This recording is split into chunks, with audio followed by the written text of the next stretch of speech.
Christmas is the time of year that I associate most with watching some of the best magical, obscure and unique animations. You see, try not to sound too old here, but back in my day over the school festive holidays, the BBC had an invested art department of sorts that was much like Channel 4's animation department, and they too wanted to capitalise on the popularity of the animation industry in the mid-90s to early 2000s. And one of the best times for me in my adolescence was finishing school for the Christmas period and being able to indulge myself in all these fantastic new Christmas animations that was showing on afternoon telly. Though some weren't exactly Christmas themed, as I was introduced to the gross stop motion clay animation series The Gogs and The Big Nights. But there was one film that I had watched over Christmas that rather unfortunately faded from my memory. That is until recently. You see, as I was closing the childhood trauma door, if you remember from last episode, I came across its nemesis in my mind's eye. The childhood nostalgia window. This window is in my mind's eye for all my nostalgic childhood shows that I loved as a youngster, and as Christmas was coming up, this little animation came flying out, begging to be reviewed. Oh please, Mr. Artisan, you simply must review me. As you can see on my box, I'm animated by the same animators as the Wind in the Willows crew. Oh. I'm a Cosgrove Hall production too. Sold! Ow. Ah yes, The Fool and the World and the Flying Ship. Well, not necessarily a Christmas film per se, like other Christmas animations, like The Snowman, Father Christmas, or even Robbie the Reindeer, that has all its stories centred around Christmas thematics. No, rather indeed, The Fool and the World is instead an animated adaptation of an old Russian fairy tale. So join me, the Blue Artisan, as today I review the stop-motion masterpiece, The Fool of the World and the Flying Ship.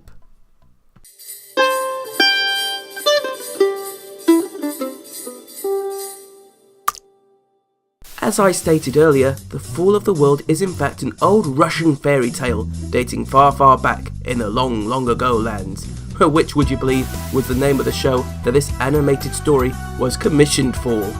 Going back to the late 80s to early 90s briefly here, there was a show on PBS television called Long Ago and Far Away, which had stories that was opened by James Earl Jones. And my oh my, just watching this opening, I met with a feeling of warm, bedtime, fuzzy, cozy drowsiness. Well, anyway, before I nod off. After Mr. Earl Jones' introduction of the day's story from faraway lands, the show would begin to play its animated or live-action story of the day. And one of the reoccurring animation studios that would produce quite a fair few animations for this show was of course the very artisans of stop-motion animation themselves, Cosgrove Hall. Yes, my dearly beloved Cosgrove Hall, the British animation studio of legends, and has produced many fine quality stop-motion animated works. And this is yet another one of their finest examples. This animated piece was directed by Frances Vose and produced by Chris Taylor, whom did such a fantastic job on this animation that it indeed went on to receive an International Emmy Award, a highly sought after prize in the animation industry. And, as advertised on the box, was animated by the wonderfully gifted animators from the excellent stop-motion animated tale of The Wind in the Willows. So you know, this is going to be a fancy first-class animation affair. So much so, in fact, that when I was researching more information about this piece again, I found that it sells for quite a pretty penny online. Got something that might interest you.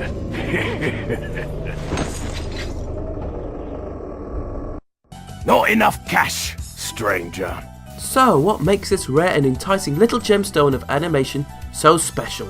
Well, let's take a look. This old Russian fairy tale starts about the Tsar of Russia, whom rules with power and greatly desires gifts of great import and magnitude befitting his royal stature. This being the only way in which would part with his daughter, the Princess Alexia's hand in marriage. Oh, what a wonderful daddy.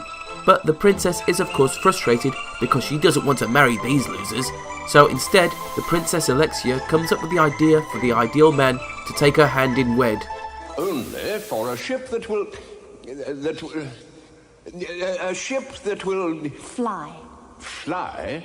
A ship fly. And thus, by setting an impossible gift, she gets rid of the shackles of an unhappy marriage to a posh toff. So the royal army sets off across the land to put up posters about the gift of dreams that should be presented to His Grand Majesty himself. This then attracts the attention of two brothers whom, after nicking the gold nails for profit, go back to their home, where we are introduced to a small family of an old man, wife and the youngest and purest son, Pytor, whom just so happens to be the titular fool of the world. Upon reading the poster, the two elder siblings decide they will take everything they can from dear old Ma and Pa and set off on their way to get the prize for themselves. Upon their travels, they're met by an old wizened wizard of sorts, who requests some food and drink. What do you want, eh? Masters, I'm hungry. Can you spare a little for me? Oh, get your own food. But of course the two dopey brothers instantly dismiss him as a tramp and tell him to go away. Though is it just me, or does this guy look like the antithesis of Paul Berry's The Sandman? The two characters seem to be polar opposites but share remarkable magical similarities. They're very yin and yang like. And Paul Berry was one of the key animators. Like two sides of the same coin, these characters could very well be related. But that's just a theory, an animation. Nope, no, I'm not doing that. Sorry, not today. Well, due to the brothers' incompetence and lack of care, they end up losing everything to greed and lust, thus becoming shamed and humiliated, lost in the world, with naught but a crumb between them. Speaking of people left with nothing, we go back to our hero Pytor, in wanting to help his brothers and bring them home, as it's been far too long since they had left. He takes what very little is left, and decides to set off in search of his brothers and bring them home safely. And after some time, he himself comes across the wizard, Good day, Master. Good day, sir. whom acts in the opposite way to his brethren, and shares all his food he can. But of course this wily wizard has many a trick up his sleeve. You could, but all I've got is a...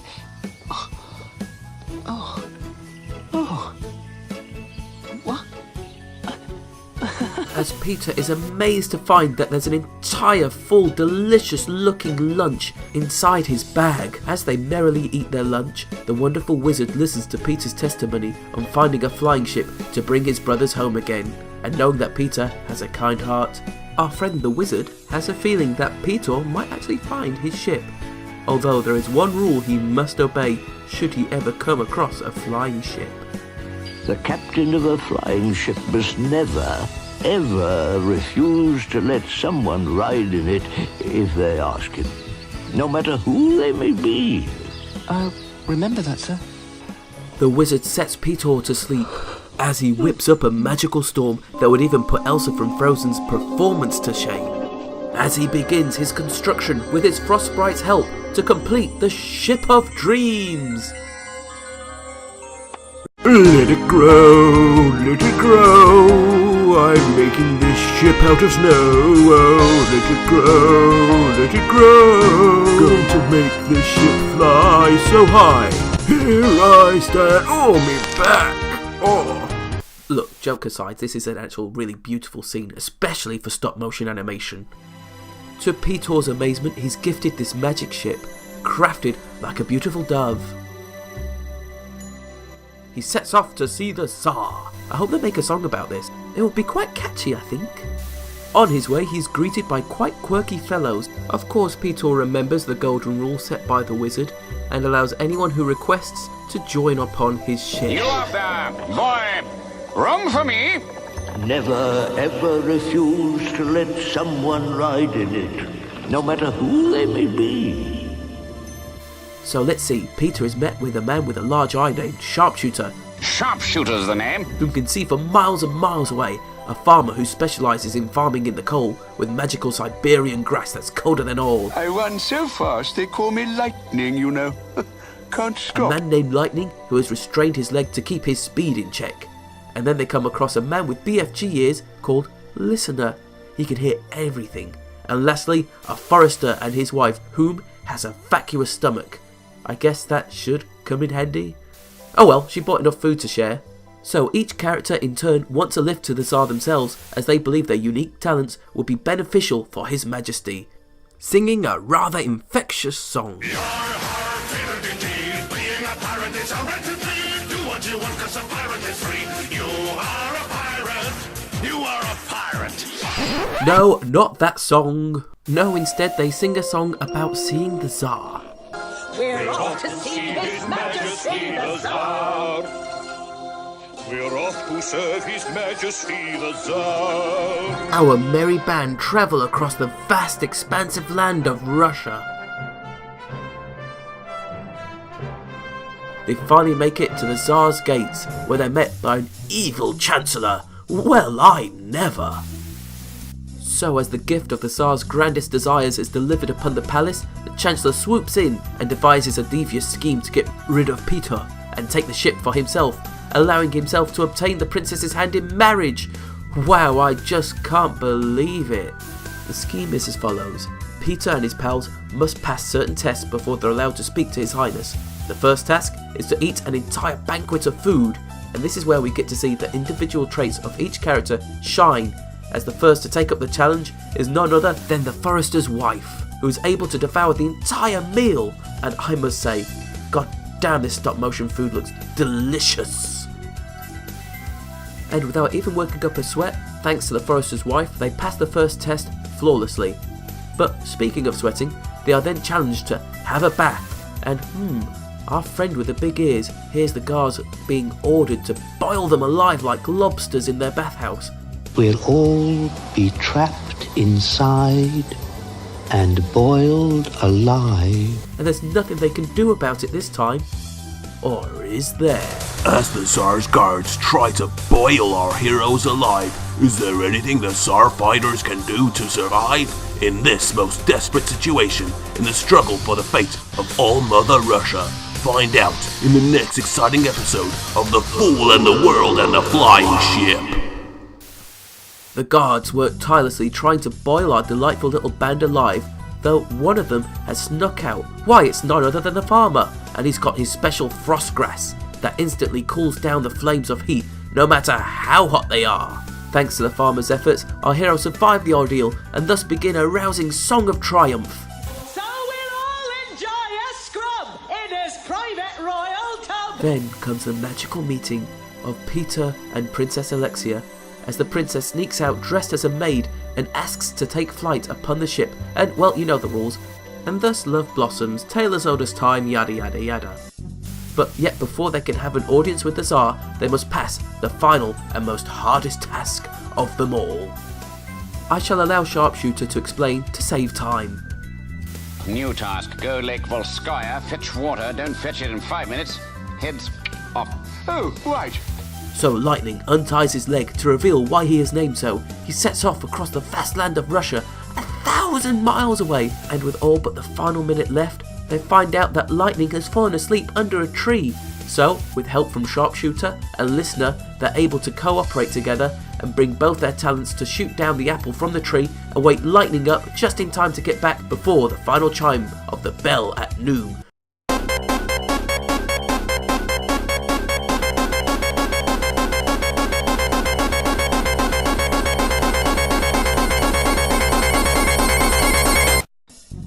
Phew, what an adrenaline rush. Thusly completing the final task from the wicked Chancellor. So after all the tasks are finally met, Pytor, after spending a lovely morning with who would you believe was not the princess's chambermaid but the Princess Alexia herself, has an outburst and insults the Tsar. Thus, the Chancellor is grateful for this little outburst as he locks Pytor up and kicks our merry band out. But not first, without warning from our friend the Forester. Nikolai, tomorrow we come at the head of an army mightier than his own to rescue our friend Pytor. And as they're tossed out, they question how can the Forester guarantee this? To which he responds and tells the band his plan as they plant the Forester's twigs. Now, I for one don't find stop motion animation to be particularly frightening myself, though I can admit it conveyed a very creepy and unsettling disturbing medium due to its trickery of the camera. Well, if you're not a fan of frightening imagery in stop motion, I would advise you to look away now. With the music and sound effects and red lighting, it makes for a very disturbing and terrifying scene.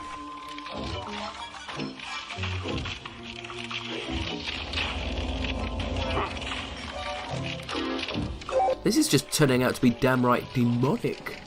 Oh wait, yeah, Paul Berry is one of the lead animators, so all this makes sense. You know, we're getting dangerously close to childhood trauma door territory here.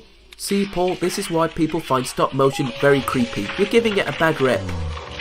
The next day, the band breaks into the palace with their new army and gives the demands. First demand, release Pytor. Second demand, marry a princess. Third demand? Our third demand, Your Majesty, is that we all should remain here to serve you and Prince Pytor. Hooray! Pytor and the princess, Alexia, are married. Peter's brother and family are reunited, and the Chancellor gets his comeuppance. Hurrah! It all wraps up very nicely, just as every good fairy tale should. Though just before the Tsar runs off in glee to ride his new toy... Yes, of course. It's my ship now. I shall go for a ride in it immediately. the wizard returns to take off in the final beautiful shot that sends all the wonderful Christmassy tingly feelings up and down my spine as the flying ship takes off, ending this wonderful little story. Up we go, up we go. The snow never bothered me anyway. The animation that's showcased within this film is a truly magnificent work of art and shows the tremendous talents that's accumulated from the Cosgrove Hall team. It really shows the wonderful abilities throughout their tenure as stop-motion artisans that really shines throughout this film, as it feels like there's nothing quite else like this style of stop-motion. To make this fantastical magical piece of stop-motion history come to life, incredible amateurs were created, and they are so well built. It has to be either silicone or a rubber material for the flesh. Feel free to correct me if I'm wrong though, but whatever material they used, it certainly made the characters look like they had flesh and blood beneath their skin, thus giving more in-depth feeling, like a pulse of life given to every character. They all feel like they have a life force within them that looks so magical. You can really feel the warmth of life running behind the flesh of the amateurs of these characters. Well, maybe not all of them, like the forester's wife. I have no idea what kind of magic she has running through her. Type 2 diabetes. Ah, well, fair enough. One other marvellous aspect to this wonderful little animation is just how well suited the vocal cast of the characters are. Said to myself, flying ship off to the Tsar, get a ride. See Tsar Nikolai, he'll have something to shoot at, I'll be bound. Off we go then. The work of Cosgrove Hall veteran voice actor Jimmy Hibbert perfectly captured the role of the dumb, irksome, know-nothing prince of Anatolia. Oh, mighty Tsar, Emperor of all the Russias, whose dominion extends Yes, very good. And did a delightful job in capturing the pure, light-hearted essence of the innocent fool, Pytor. Of course, the real stars are the heroes in the band. They all had wonderful voice actors that made each character their own. In all, the voice acting felt like it was one great radio play, as everyone worked so well off each other. We're off to see His Majesty the Tsar. He will greet us joyfully and invite us all to tea, which we'll drink in diamond goblets by a golden samovar. There is just far too many wonderful things to cover in this film, ranging from the excellent cinematography, the beautiful shots, why indeed there's so many of them, it's difficult to count. You could just pause this film at any point and find a picture so gorgeous to look at. It's absolutely stunning. In case you can't tell, I love this animation. The characters are an absolute treasure. Each one is so lovable, and why I'd love to have them in my own questing party. It's an absolutely stunning magical piece of rare stop-motion animation. Such incredible effort went into bringing this Russian folktale to life that it is no wonder that this diamond of animation is so costly and highly sought after. I'll buy it at a high price. It's a wonderfully told folktale through the medium of stop motion and echoes again why Cosgrove Hall were one of the many masters of this craft. And while again not a strict Christmas film, it's a great one to watch for the season. And until next time, Merry Christmas, and I'll see you all again in the next video. Don't forget, if you like the video, please drop a like and subscribe if you are new to the channel, and check out my Facebook and Twitter too for future updates and new video releases. Till next time, goodbye.